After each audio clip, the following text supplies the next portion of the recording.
है साहब। यानी कि देखिए, आप दो प्रकार से चीजों को पढ़ें। एक होता है अंतरराष्ट्रीय संबंध, जैसे आप इंटरनेशनल रिलेशन कहते हैं। सामान्यतया उस विषय पर हम जब चर्चा करते हैं तो अंतरराष्ट्रीय संबंध जो सिलेबस मेंशन्ड है उसमें हम भारत के विश्व के देशों के साथ संबंधों का अध्ययन करते हैं। लेकिन एक शब्द होता है जियोपॉलिटिक्स।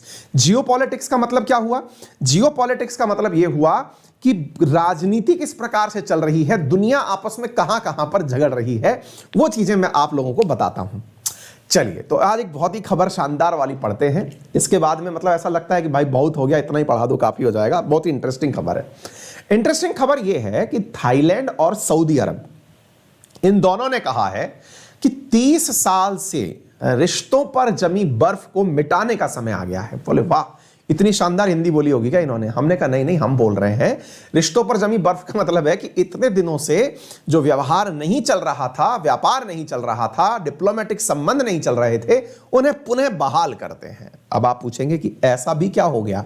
सर पहले तो हमें यह बताओ, काफी ज्यादा प्रोग्रेसिव तो हमें थाईलैंड भी लगता है, सऊदी अरब भी लगता है, तो ये 30 साल से किस गुस्से में थे? तो चलिए आपको सारी बातें बताएंगे।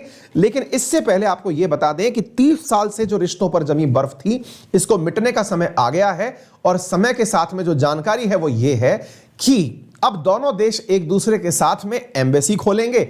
एम्बेसी खोलने के साथ साथ एक दूसरे देश में इन्वेस्टमेंट करेंगे।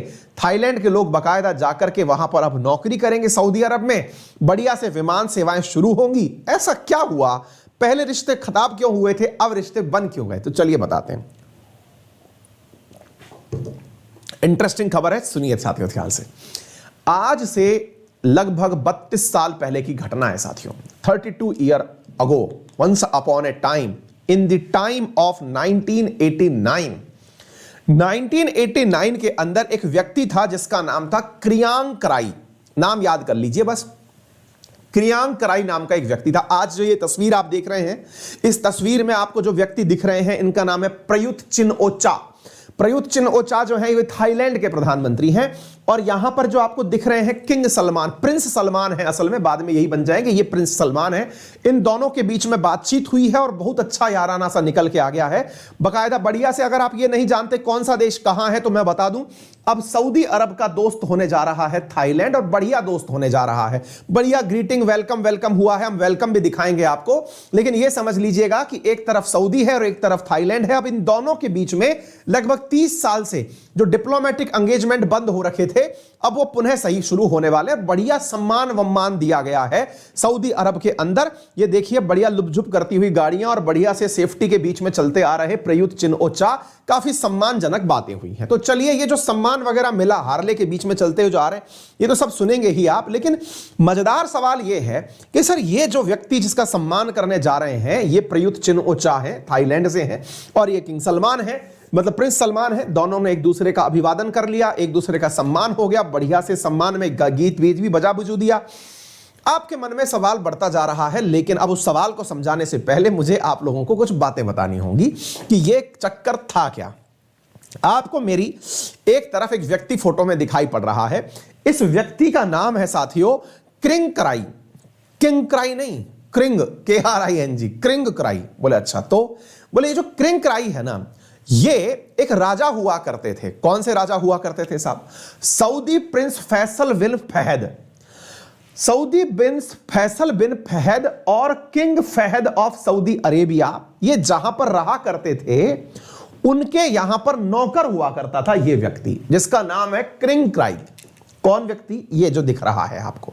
ये 3 लोग तस्वीर में देखने जरूरी हैं, क्योंकि ये जो प्राणी आपको यहां दिख रहा है, ये व्यक्ति आपको वर्तमान में पुलिस के अधिकारियों के बीच में खड़ा हुआ दिख रहा होगा। ये व्यक्ति जो था, ये यहां पर एक वर्कर हुआ करता था। कहां पर? सऊदी अरब में, राजा के घर में, क्लीनर, स्वीपर जिसे आप कहते हैं। इसकी नीयत में खोट आ गया। नीयत में खोट आ गया, ये राजा के घर से माल चुरा के भाग गया। ऐसी कहानियां अपन लोग बचपन में सुना करते थे, दादी के किस्सों में होती थी, लेकिन अब रियलिटी में सुनिए। यह व्यक्ति जो है, यह लगभग $20 मिलियन के गहने राजा के घर से चुरा कर चला गया। कितने? $20 मिलियन के गहने, $20 मिलियन, लगभग 200 करोड़ रुपए से ऊपर की बात। इतने गहरे चुना करके भाग गया कहां पर? थाईलैंड। असल में ये थाईलैंड का ही नागरिक हुआ करता था। बोले बहुत ही बढ़िया। फिर सब थाईलैंड भाग गया तो थाईलैंड की सरकार ने कुछ किया नहीं? क्या किया ना? क्या किया? इस व्यक्ति को जो सामान ये लेकर के आया था वहां के मार्केट में ये सामान बिक गया। अब आप सरकार का रोल अभी जो है थोड़ा देर के लिए होल्ड पर रखिए, क्योंकि हमें नहीं बताएंगे हम अभी। इस बीच में आपको ये जो दिखाई दे रहा है ये है ब्लू डायमंड।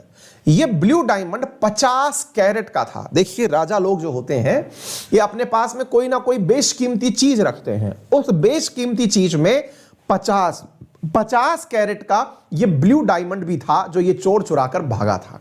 ठीक है साहब, चोर चुरा करके भागा, थाईलैंड के मार्केट में ले आया, मार्केट में ले जाकर इसने माल बेच दिया। सऊदी अरब सरकार को जब पता चला तो इसके पीछे पीछे पुलिस भेजी गई पकड़ने के लिए। लेकिन थाईलैंड की जो सरकार है इसने ये किंग कॉन्ग जो भी नाम दिखाई दे रहा है, क्रिंग क्राई जो है, इसको पकड़ने की बजाय जो व्यक्ति आया था इसको पकड़ने सऊदी अरेबिया से, उसी को ही गायब करवा दिया। मतलब यह हुआ कि सऊदी अरब से जो व्यक्ति चल करके क्रिंग क्राई को पकड़ने में मदद करने के लिए थाईलैंड आया था, जो ये कहने आया था कि इस व्यक्ति ने चोरी की है, बजाय इसके कि क्रिंग क्राई को पकड़ा जाता, उस व्यक्ति को ही मार्केट में गायब करवा दिया। साथ में थाईलैंड के अंदर जो सऊदी अरब के डिप्लोमेट रहते थे, लगभग 3 डिप्लोमेट्स को गोलियों से मरवा दिया। यानी कि थाईलैंड के अंदर एक चोर को बचाने के लिए थाईलैंड की सरकार पूरी तरह से क्रिंग क्राई के समर्थन में आ गई। हालांकि इसे चोर माना गया, पकड़ा भी गया, जेल में भी डाला गया, लेकिन सजा दी गई 5 साल की। अब आप सवाल पूछेंगे कि जब यह पकड़ा गया तो इसका माल भी पकड़ा गया होगा। बिल्कुल पकड़ा गया। इसके पकड़े हुए माल के समेत इसको, मतलब माल को जो है वो सऊदी अरब को वापस भेज दिया गया। ये देखिए सऊदी अरब के पास में ये सारे गहने जो हैं ये वापस लौटा दिए गए। ये गहने आपको यहां पर दिख रहे हैं, ये क्रिंग क्राई के द्वारा चुराए गए गहने थे। जब सऊदी अरब के पास वापस लौटाए गए तो सऊदी अरब ने देखते ही कहा ये सारे नकली हैं। आप लोग जिन्हें बिक्कू कहते हैं, आप मतलब एक तरह से कौन सा ज्वेलरी बोलते हैं जो सस्ती ज्वेलरी मार्केट में मिलती नहीं है, जो डुप्लीकेट दिखने में रिजेंबल करती है, बोले ये तो सारे नकली गहने हैं, असली गहने तो थाईलैंड ने अपने पास ही रख लिए। इस बात से सऊदी अरब काफी खता हुआ कि एक तो जो पकड़ने गया उसको थाईलैंड ने मरवा दिया, गहने मंगवाए तो वो लौटाए जो कि फर्जी थे, और जो डायमंड था, जो ब्लू डायमंड था, जिसको लेकर के अपने आप में बहुत ही मतलब खूबसूरत नायाब चीज थी, उस नायाब चीज को लौटाने से इनकार कर दिया। यानी कि कहा कि ये तो मिला ही नहीं हमें। तो इस प्रकार से ये लगा कि सऊदी अरब को कि यार ये तो पूरी तरह से सरकार की सोची समझी रणनीति है। तब से लेकर के यानी 1992 से लेकर के आप 2022 में चल रहे हैं, आज जाके ये न्यूज पढ़ रहे हैं, 30 साल से सऊदी अरब ने थाईलैंड के साथ सभी प्रकार के रिश्ते खत्म कर दिए। सोचकर देखिए, थाईलैंड के जितने भी कर्मचारी काम करते थे सऊदी अरब में, उन्हें सबको वापस डिपोर्ट करवा दिया गया। एम्बेसी सब बंद हो गई, कोई बातचीत नहीं। 30 साल से एकदम वैक्यूम रखा हुआ था। विचार करिए कि थाईलैंड जो है वो सऊदी अरब के साथ में गहने चुराने के कारण कितना नुकसान भुगता, और दोनों देश एक दूसरे के कट्टर दुश्मन हो गए। 30 साल का यह झगड़ा आज जाके शांत हुआ है, इसलिए आपको यह न्यूज पढ़ाई जा रही है। अब फिलहाल क्या हुआ है, किंग सलमान जो है, मतलब किंग बार बार बोल रहा हूं, भविष्य में बनने वाले हैं ये प्रिंस सलमान, क्योंकि करते धरता अभी सब कुछ प्रिंस सलमान ही है।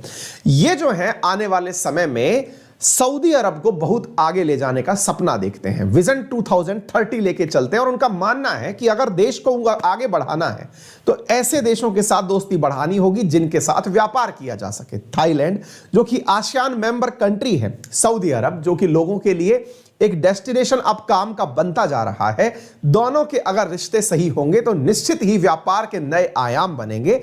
और ऐसी स्थिति में आने वाले समय में सऊदी अरब ने थाईलैंड के साथ दोस्ती का हाथ बढ़ाते हुए अपनी पुरानी सारी मतलब जो दुश्मनी थी उसे भुलाते हुए नए लेवल से कार्य करने की शुरुआत की है। तो उम्मीद है कि आप लोगों को यह घटना समझ में आ गई होगी। अब आप पूछेंगे कि सर अब ये कहां है, यानी जिसके चलते हुए 2 देश दुश्मन हो गए, इसके बारे में बता दीजिए कि यह व्यक्ति कहां है। तो चलिए हम आपको क्रिंग क्राई के बारे में बताते हैं। क्रिंग क्राई क्या कर रहा है आजकल, तो यहां पर न्यूज पढ़ के देखिए और आनंद ले लीजिए। 1989 में जिस व्यक्ति ने ब्लू डायमंड अफेयर, इसको ब्लू डायमंड अफेयर के नाम से जानते हैं इस घटना को, इसने डायमंड चुराया था, वो व्यक्ति अब बाबा जी बन चुका है, वो अब एक मॉन्क बन चुका है। यानी कि क्रिंग क्राई जिसने दो देशों के बीच में लड़ाई कराई, अब वो एक मॉन्क का जीवन जी रहा है। यहां पर तस्वीरें जो हैं इस बात की गवाह हैं। ये क्रिंग क्राई आपको दिख रहा है, बढ़िया जेल वेल से बाहर आ गया और आराम से जो है अब एक मॉन्क बन गया है। इसको देख करके आसपास के लोगों के चेहरे आप देख सकते हैं। इस प्राणी को हंसी आ रही है इस बात को देख करके कि बहुत बढ़िया चूना लगाए हो, तुम एकदम प्रूव कर दिए हो कि तुम जो है अपना काम बहुत अच्छे से कर रहे हो। ठीक है, तो ये सब काम हो गया है। तो सलमान जो है इनके कारण से अब ये सारी चीजें सुधर रही हैं। विजन 2030 जो है सऊदी अरब का बहुत तगड़ा विजन है, जिसके चलते ये तमाम चीजें की जा रही हैं। ठीक है, तो उम्मीद है कि आपको ये जानकारी समझ में आ गई होगी। फिलहाल के लिए ये समझिए कि सऊदी अरब और इनके रिश्ते पुनः बहाल हो गए हैं। सेशन को शेयर करते रहिए तमाम साथियों के साथ में और पढ़ते रहिए, आगे बढ़ते रहिए। के साथ में यूपीएससी का कॉम्बैट इस रविवार भी है और इस बार सुबह 11 बजे जो यूपीएससी का कॉम्बैट है, इसमें Fitbit Versa, JBL headphone, Amazon vouchers जीत सकते हैं आप। फ्री टेस्ट होता है ये, इसमें रेफरल कोड रेफरल कोड अंकित 10 लगा सकते हैं और इस टेस्ट को अंदर आप पार्टिसिपेट कर सकते हैं। यहां पर आपको स्कॉलरशिप 4 करोड़ की जो स्कॉलरशिप्स अनअकैडमी के द्वारा दी जाती हैं उनमें पार्टिसिपेट करने का मौका मिलता है। ये कॉम्बैट एग्जामिनेशन है, यानी कि आपके ज्ञान का संग्राम है। आप यहां पर अपने ज्ञान को चेक कर सकते हैं कि आप कहां पर दुनिया में या देश में किस लेवल पर आते हैं। इसी प्रकार से रविवार को ही दोपहर 12 बजे आप लोगों के लिए एसएससी कैटेगरी के अंदर कॉम्बैट है। तो रविवार की जो आप पढ़ाई है ना, वो टेस्ट पर ही फोकस रख करके आप करते चलें, तो ये काफी इंपॉर्टेंट आपके लिए दिन होता है। ठीक है ना, तो सैमसंग का mobile, JBL headphone, Amazon vouchers, ये सब आपको इसके अंदर मिलते हैं। अगर आप अनअकैडमी के साथ जुड़कर पढ़ना चाहते हैं तो हमारे लेक्चर प्लान्स में आइकॉनिक प्लान भी अवेलेबल है, जिसमें आपको पर्सनल मेंटरशिप यूपीएससी कैटेगरी के अंदर मिलती है। यदि आप यूपीएससी का सब्सक्रिप्शन लेना चाहते हैं तो इजी लोन फैसिलिटी भी हमारे द्वारा दी जाती है 0% इंटरेस्ट रेट के साथ, विदाउट प्रोसेसिंग फीस। यदि बात की जाए 1 साल की सब्सक्रिप्शन की, तो यूपीएससी में ये 46,000 का पड़ता है। आप मेरा रेफरल कोड अंकित 10 यूज करके इस सब्सक्रिप्शन को अवेल कर सकते हैं। फिलहाल के लिए इतना ही। अपना ख्याल रखें, बड़ों का सम्मान करें, छोटों को प्यार दें और अपना व्यक्तित्व इस प्रकार से विकसित करें।